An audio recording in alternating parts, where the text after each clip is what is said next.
আসসালামু আলাইকুম। এডুকেশন নতুন একটা ভিডিওতে স্বাগতম। আজকে আমাদের যে এডুকেশন জার্নির মধ্যে যে প্রথম আমাদের যে আসছে পর্তুগালে, যে তারিনের কীরকম আসার জার্নিটা কীরকম ছিল খুব সংক্ষেপে তার ফার্স্ট ইমপ্রেশন ফর পর্তুগাল।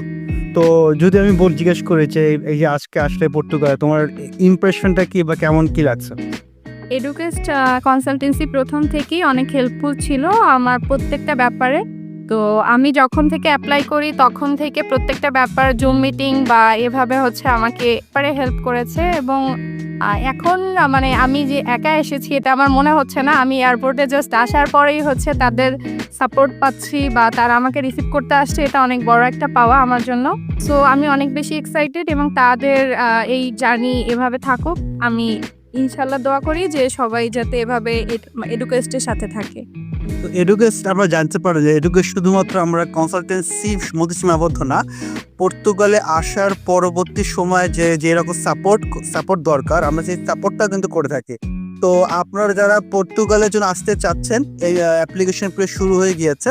তো আমরা যাদের আসতে আমাদের কমেন্ট করতে পারেন। আমরা বাকিটার সময় আমরা আরও বিস্তারিত জানবো কীরকম কী করতে হবে। সবাইকে ধন্যবাদ। আসসালামু আলাইকুম।